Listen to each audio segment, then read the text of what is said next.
साथियों नमस्कार। जैसा कि आपको विदित है, वाराणसी में ज्ञानवापी केस को लेकर के मुस्लिम पक्षकारों की ओर से एक एप्लीकेशन अदालत में फ़ाइल की गई है, जो कि ऑर्डर 7 रूल 11 में फ़ाइल की गई है और ये मांग की गई है कि चूँकि ये दावा चलने योग्य नहीं है, इसलिए इसको खारिज किया जाए। तो आज हम ये जानने की कोशिश करेंगे कि ऑर्डर 7 रूल 11 आखिर होता क्या है और दावे के चलने या न चलने पर इसका क्या असर होता है। साथियों,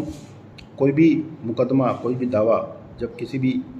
निचली अदालत में पेश किया जाता है तो सिविल प्रोसीजर कोड के ऑर्डर 7 रूल 11 में कुछ ऐसी परिस्थितियां बताई गई है, कुछ ऐसे आधार बताए गए हैं, कुछ ऐसे कारण बताए गए हैं जिनके आधार पर कोई भी कोर्ट उस मुकदमे को सुनने से पहले उस केस को खारिज कर सकती है और उसकी मेंटेनेबिलिटी पर आदेश दे सकती है। यानी कोर्ट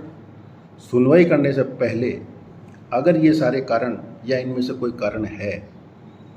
उन कारणों को जानने के बाद ये आदेश दे सकती है कि चूँकि ये दावा चलने योग्य नहीं है, इसलिए इसको खारिज किया जाता है। वो परिस्थितियाँ क्या है वो आज हम जानने की कोशिश करेंगे। साथियों, इस आदेश में, इस ऑर्डर में, ऑर्डर 7 रूल 11 में कोर्ट किसी भी दावे को, किसी भी प्लेंट को खारिज कर सकता है। उसमें से पहला आधार या पहला ग्राउंड ये है कि ऐसा कोई भी मुकदमा जिसमें वाद कारण नहीं दिया गया हो, यानी काज ऑफ एक्शन जिसमें बताया नहीं गया हो, काज ऑफ एक्शन नहीं डिस्क्लोज किया गया हो, उस आधार पर कोर्ट उसको खारिज कर सकती है। कोई भी दावा जब पेश किया जाता है तो सबसे पहले वादी को ये बताना पड़ता है कि उसको केस फाइल करने का आधार क्या है और किन आधारों पर उसके कौन से ऐसे राइट्स हैं, कौन से ऐसे उसके कारण हैं जिन कारणों के कारण उसने ये दावा पेश किया है। अगर काज ऑफ एक्शन उसमें नहीं है, उस प्लेंट में कोई ऐसा रीज़न नहीं है जिससे कोर्ट को ये लगे कि ये दावा सुनने योग्य है या चलने योग्य है, तो कोर्ट उस मुकदमे को सिरे से खारिज कर सकती है। दूसरा कारण इसमें ये बताया गया है कि जहाँ कोर्ट उस प्लेंट में जो वैल्यूएशन उस प्लेंट का लिखा गया है, बताया गया है, वो कम बताया गया है और कोर्ट ने उस केस के, उस प्लेंट के वैल्यूएशन को ठीक करने के लिए टाइम दिया, लेकिन उस टाइम में वादी के द्वारा वो प्लेंट, उसकी जो वैल्यूएशन है उसको ठीक नहीं किया गया है। इस आधार पर भी कोर्ट नए सिरे से उसको खारिज कर सकती है। तीसरा कारण इसमें बताया गया है कि वैल्यूएशन आपने प्लेंट की ठीक लिखी है, लेकिन उसमें जो स्टाम्प ड्यूटी लगती है, जो स्टाम्प लगते हैं, वो प्रॉपरली नहीं लगाए और कोर्ट ने टाइम दिया प्रॉपर स्टाम्प लगाने का और आपने नहीं लगाया। इस आधार पर कोर्ट उसको खारिज कर सकती है। चौथा ग्राउंड उसमें यह दिया गया है कि अगर कोई लिमिटेशन उस दावे को पेश करने के लिए कोर्ट की तरफ से दी गई है और वो दावा उस लिमिटेशन के अंतर्गत, उस तय सीमा के अंतर्गत फाइल नहीं किया गया है, तो वो प्लेंट खारिज किया जा सकता है। पांचवा जो ग्राउंड है वो ये है कि अगर आपने कोई दावा पेश किया है, वो डुप्लीकेट में, यानी 2 कॉपी में पेश नहीं किया है, तो उस आधार पर भी आपका दावा खारिज किया जा सकता है कोर्ट के द्वारा। और इसके अलावा जो छठा कारण है जिसके आधार पर कोर्ट किसी भी दावे को खारिज कर सकती है, वो ये है कि जब भी दावा पेश किया जाता है तो उसके साथ कौन कौन से डॉक्यूमेंट पेश किए जाएंगे, उसकी एक लिस्ट बना के दी जाती है। और जब किसी प्लेंटिफ का दावा स्वीकार कर लिया जाता है, सुनवाई के योग्य समझा जाता है, तो वो सारे डॉक्यूमेंट उस प्लेंट के साथ लगाए जाते हैं और उसके साथ साथ उसकी डिटेल उसमें लिखी जाती है। लेकिन अगर डॉक्यूमेंट की लिस्ट नहीं लगाई गई है और कोर्ट ने डॉक्यूमेंट की लिस्ट लगाने का टाइम दिया है, उस टाइम के भीतर भी अगर कोई प्लेंटिफ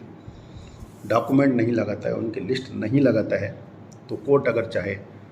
तो इनिशियल स्टेज पर ही उस दावे को खारिज कर सकती है। ये 6 ऐसी परिस्थितियां हैं जिनमें कोई भी न्यायालय अगर चाहे तो किसी भी दावे को सुनने से पहले प्रिलिमिनरी स्टेज पर ही दावे को खारिज कर सकता है, या कि ऐसा कह सकते हैं कि दावा सुनने से पूर्व ही इन सारे 6 ग्राउंड्स के आधार पर दावे को नॉन मेंटेनेबल मानकर डिसमिस कर सकता है। इन्हीं में से अब चूंकि जो मुस्लिम पक्षकारों की ओर से ज्ञानवापी केस में एप्लीकेशन लगाई गई है, उसमें मुख्य आधार ये लिया गया है कि ये दावा, चूंकि इस दावे में काज ऑफ एक्शन नहीं है। काज ऑफ एक्शन का मतलब वे सारे कारण, वे सारे फैक्ट्स जिसके आधार पर आप ये कहते हैं, वादी ये कहता है कि उसके अधिकारों का हनन हुआ है, वो सारे फैक्ट्स आपको दावे में बताने पड़ते हैं। मुस्लिम पक्षकारों का ये कहना है कि चूंकि इस दावे से रिलेटेड एक एक्ट सुप्रीम कोर्ट में पेंडिंग है, जिसको कि पूजा स्थल उपासना अधिनियम कहा गया है, और वो 1991 का है, जिसमें ये कहा गया है कि 15 अगस्त 1947 को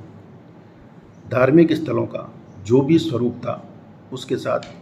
कोई छेड़छाड़ नहीं की जाएगी, वो स्वरूप वैसा ही रहेगा। ये एक्ट चूँकि अंडर चैलेंज है सुप्रीम कोर्ट में, इसलिए जो वादी हैं, जो हिंदू पक्षकार हैं, उनका कोई भी वाद कारण या काज ऑफ एक्शन नहीं बनता है। इसलिए ये दावा मेंटेनेबल नहीं है, ये दावा चलने योग्य नहीं है, ये दावा सुनने के योग्य नहीं है, जब तक वो एक्ट डिसाइड नहीं हो जाता है सुप्रीम कोर्ट के द्वारा। तो मुस्लिम पक्षकारों का ऐसा मानना है कि कोई भी अदालत, जो निचली अदालत है, वो इस दावे को नहीं सुन सकती। इन आधारों पर इस दावे को खारिज किया जाना चाहिए। तो ये थे आज वो सारे कारण जिनके आधार पर कोई भी कोर्ट किसी भी दावे को सुनने से पहले इन आधारों पर ये देखने के बाद कि इनमें से कोई एक आधार है, दावे को खारिज कर सकती है। आई होप ये सारी जानकारी आपको अच्छी लगी होगी। अगर आपको ये जानकारी अच्छी लगे तो आप इस चैनल को सब्सक्राइब करें, लीगल कॉज, और बेल आइकॉन को भी ज़रूर दबाएं, ताकि समय समय पर जो भी नोटिफिकेशन हम भेजते हैं वो आप तक पहुंच सकें। धन्यवाद।